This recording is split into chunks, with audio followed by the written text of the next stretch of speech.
Hello there and a very warm welcome to another edition of Channels Beam. I'm Victor Matthias. Now, it is exactly 30 years since the World Wide Web was invented somewhere in a research center in Europe by Sir Tim Berners-Lee with the aim to break boundaries and/or borders as well as connect people, empower people and inform people amongst many other things. 30 years down the line, has this aim been achieved? What success stories have been recorded? And on the flip side, what has been the downside? Now, that will be our focus on the program today. But before we get to that, let's take a look at what made the social media space bubbling in the past week.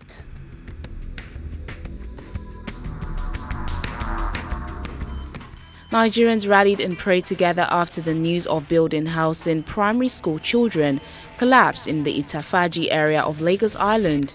This led to the death of 20 people and many others sustaining injuries.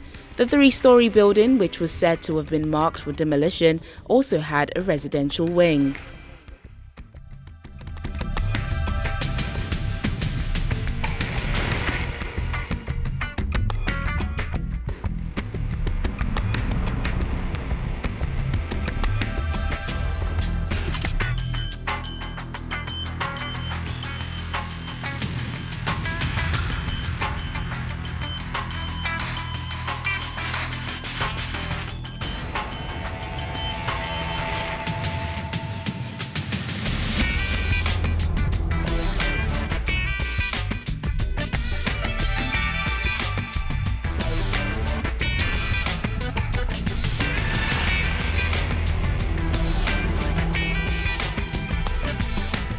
The world joined New Zealand in mourning 50 worshippers who were killed by a right-wing extremist who opened fire on Muslim worshippers in the quiet city of Christchurch.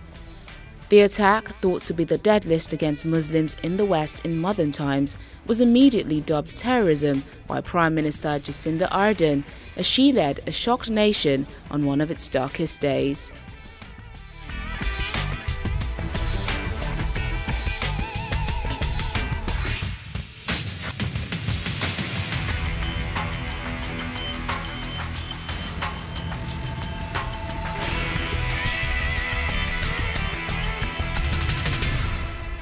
Well, there you go. The trends in the past week. Sadly, the shootings in New Zealand as well as the building collapse in Lagos featured. We do well wish the families of the bereaved well at this trying moments. But joining us to look at the topic of the day, we have Muyiwa Matuluko. He is the editor-in-chief of Pt.1 Africa. It's a pleasure to have you today. Thanks for having me. We also have Akinola Sheon. He is a tech enthusiast. Thank you as well for joining us today on the program. Thank you so much. So let's begin. 30 years down the line, the World Wide Web has been in existence. We have over 50% of the world's population online. How well would you say, or what is your view of this phenomenon so far? The web has been very instrumental in getting more people online. Like you said, 50% of the world is online. And what that has done is that many people, I will give myself as an example. I'm a beneficiary of the web. If it wasn't for the web, I wouldn't have the job I have today, right? So, and there are many people like that all over the world who, without the web, would not have a means of livelihood. So we are transacting business on the web, we are getting information on the web, so many positives. You know, information moves faster, civil rights movements and all of that. So the web has been very instrumental in that. But then again, there's the need to have, like you said, the remaining 50% of people that are not online, to get them online. Yeah. So, but so far so good. The web has been very. So, wonderful. Talking about getting these people online, I mean, what should be done? Well, there has to be a larger emphasis on penetration. Yeah, there has to be advocacy for people to see reasons why they should be on the web instead of being off the web. There are a lot of benefits. The benefits are so overwhelming. Yeah, commerce, education. Just the flow of information alone, people can decide what to do. If, for example, you want to go you want to go out, you need to check the maps. You need to check what Google the maps. Traffic exactly. Yeah. Get the traffic, everything. You know, there's just this awesomeness that the web brings to humanity, and we thank those who gave us this awesome gift here. Yeah. So I mean, talking about it being awesome, like they say, you know, every story has two sides. Yeah. So there's the good side, which you guys have just enumerated, which of course I quite very much agree. But what about the other side? Yeah. We also have the issue of hacking, online threats, online bullying. I mean, there's just so many of them. Yeah. So how do we step those things apart or aside? Okay, so it's going to be very difficult, to be honest. But that's the thing about the internet and the web. It amplifies whatever is within. So whether the positives or the negatives. And so because of, for example, the anonymity of the internet, people are more bold to spew hate speech because they know that nobody can get them. They can hide behind that anonymity. We also have cases of even state-sponsored hackings. And we have digital rights infringements where governments, like in Africa, for example, now all over Africa, many governments across Africa. Recently was Algeria, there's Zimbabwe. I know they are shutting down internet when people protest.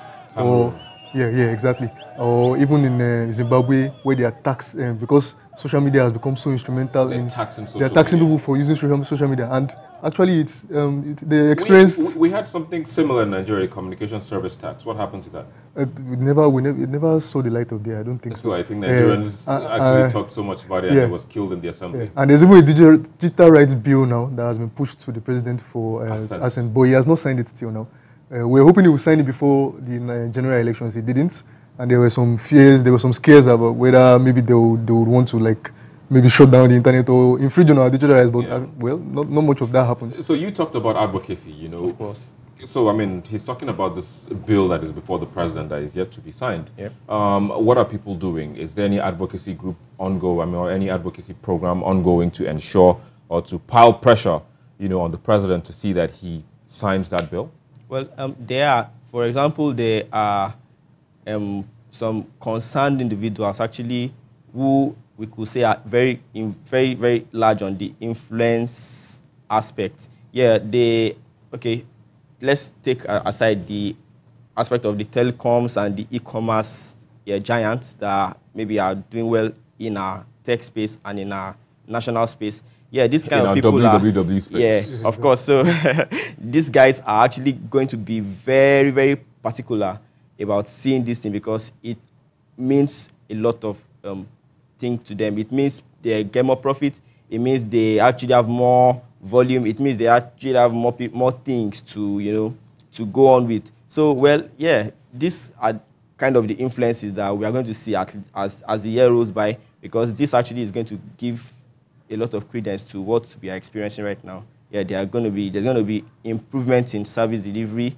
There's going to be, we actually are all big on the complaining aspect where it takes a lot of effort, to get basic things done because we use 3G and we have a struggling 4G, platform. So, but when all these necessities are put in place, yeah, these pressure groups are going to make sure that the president actually does the needful, and that would be very good for everything that we'll be experiencing from there on. Well, so you can't talk about the WWW and not bring into the fact that, social media also, is pretty much big at the moment, Yes. and social media has done a lot as well. Talking about, you mentioned hate speech earlier on, and apart from the hate speeches that people go, the boldness that people have to hide behind handles on Twitter, on Facebook, and on Instagram.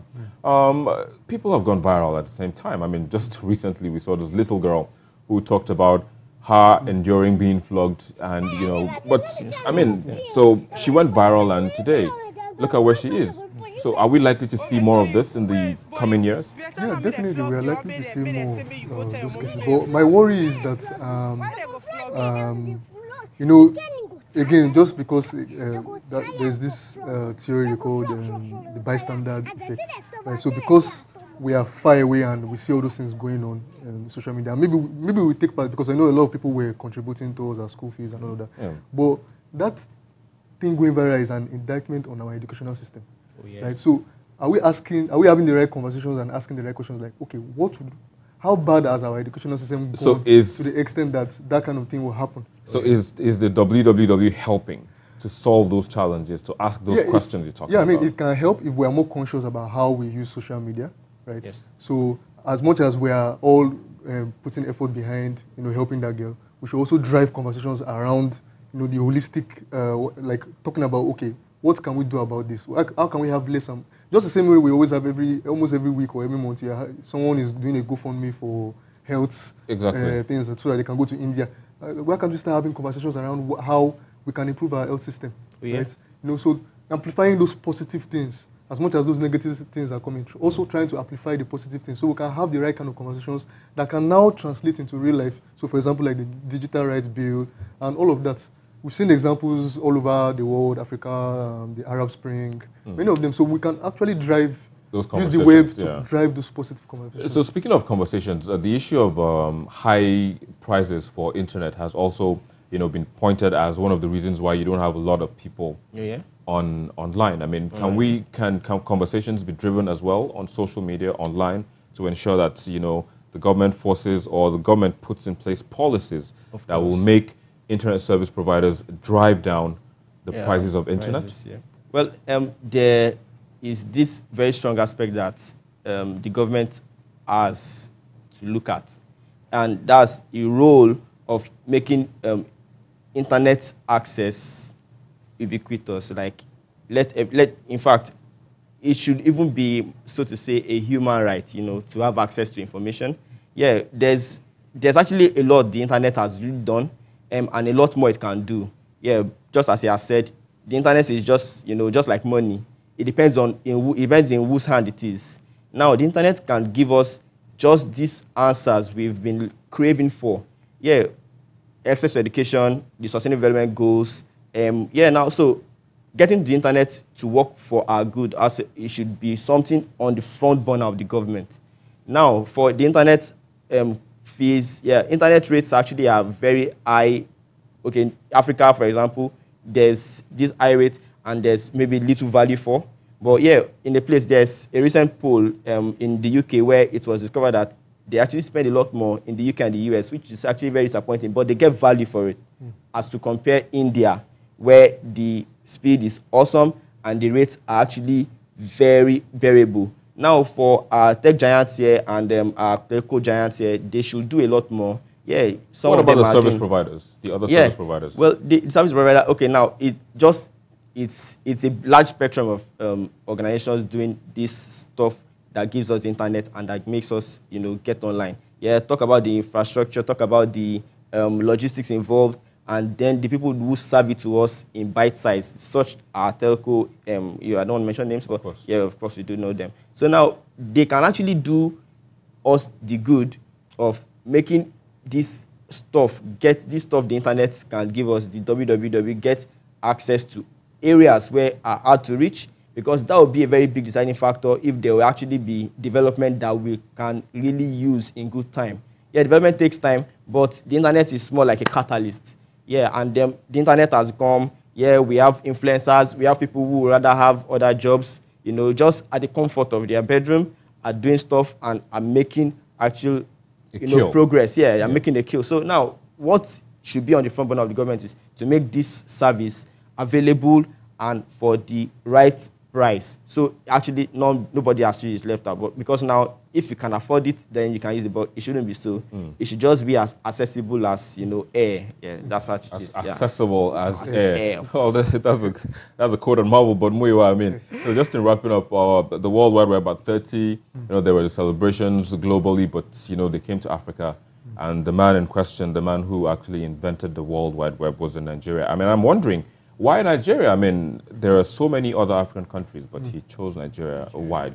I mean, obviously, our population, our growing... Not to forget that Mark Zuckerberg visited, and Sundar Pichai of Google also visited. I mean, why is Nigeria attracting so much interest from the global tech big boys? Okay, so we have our population, over 200 million people, and depending on who you ask, about half to less than half of that are online. So there's still so more room for that.